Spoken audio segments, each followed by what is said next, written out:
Assalamu alaikum урматтуу көк бөрү көрмандары. Урматтуу кыргыз элим. Көптөн көп күткөн күн дагы келип жетти. Барыңыздарды эртеңки май майрамдарынын башталышы менен куттуктайбыз.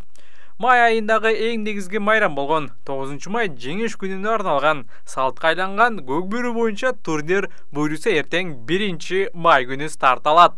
Бүгүн 30 апрелде Жалал Абад облусундагы Тел Тоору ат майданында чучугулак болуп өттү. Анын жыйынтыгында жогорку лига, 1-лига, 40 жаштагылар арасындагы ардагерлер лигасы жана 2-лигада катышкан командаларды тайпаларга бөлүштүрүү аземи болуп өттү. Алдыда биз чучугулактын жыйынтыктары тууралуу жана эртең 1 май күнү боло турган оюндардын расписаниясын айтып беребиз. Андыктан видеону аягына чейин көрүп, каналды колдоп коюңуздар. Переходи на О.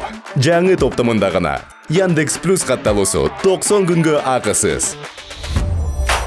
Музыка жана подкасттарды угуу менен ырахаттан. Фильмдерди жана сериалдарды көр. Таксиге арзандатуу ал. Аудио китептерди окуу жана ук. Тезирээк кошул. Яндекс Плюс катталуусун 90 күнгө белекке ал. Переходи на О. Сага керектүүнүн баары алдыңкы оператордун бир эле тарифинде. Аны эмесе жогорку лигадагы чучугулактын жыйынтыгын айта турган болсок, А тайпасында Ысык көлдүн Мурас командасы, Таластын Алтын Альянс, бул мурдагы Бакубат Талас жааты жана Сары Өзөн командасы жайгашты. Б тобунда Жалал Абад облусунун Жаштык командасы, Ош облусунун Достук командасы жана Талас облусунун Ынтымак командасы. Чучугулак өткөнкү турнирдегидей эле болуп калды. Өткөнкү турнирде дагы Алтын Альянс менен Сары Өзөн бир тайпада, Достук менен Ынтымак экинчи тайпада жайгашкан эле. Бир караганда Б тайпадагы оюндар абдан кызыктуу көрүнүүдө. Достук менен Ынтымак негизги фаворит болсо, Жаштык дагы өзүнүн жеринде мыкты даярдыкта келгендигин билебиз. Аними өткөнкү турнирде 1-лигада өтө ишенимдүү жеңишти камсыз кылган. Ошондой эле Норус турниринин алдында команда күчтөнүп бир топ аттарды сатып алган. Демек, Б тайпасында оюндар абдан кызыктуу болот деген ойдомун. 1-лигадагы чучугулак төмөнкүдөй. А тайпасында Улар, Көкжал жана Ак Шуңкар командалары жайгашкан. Б тобунда Кара Балта, Өзгөн жана Намыс командалары бар. С тобунда Ысык Ата, Бакай Ата, Дөөлөт, Четинди Бишкек командалары. Д тобунда Кемин, Жетаке жана Игрик командалары.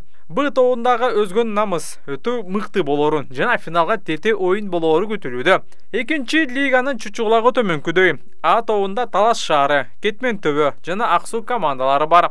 Б тобунда Ак Үлберс, Биримдик жана Аксык командалары. Белгилей кетсек, Биримдик бул мурдагы Ачык командасы. С тобунда Тяншан Керамик, Кара Кулжан жана Ак Кулак командалары жайгашкан. Ардагерлер лигасындагы чучугулак төмөнкүдөй. А тобунда Токтогул, Ысык көл, Бишкек Сергүү, Сары Өзөн Чүй. Б тайпасында болсо Талас, Суусамыр, Жети Дубан жана Ош облусу жайгашкан.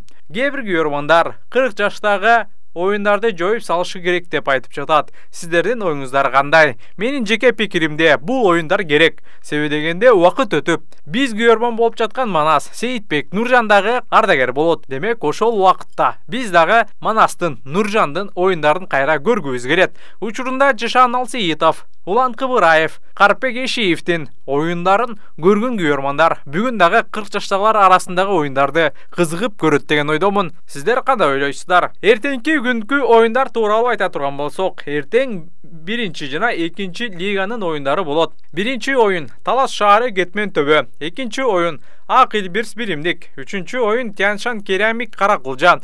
4 бетте Улар, Көкжал. 5 бетте Ысык Ата, Бакай Ата, Дөөлөт. 6 Кемин, Жетаке жана акыркы оюн Кара Балта, Өзгөн. Урматтуу көрөрмандар, чучугулак мына ушундай болду. Ой пикир калтырыңыздар. Жогорку лигада ким чемпион болот? 1-лигада ким мыкты болуп, президенттин кубогунда жогорку лигадан көрүп калабыз. Ой пикир калтырыңыздар.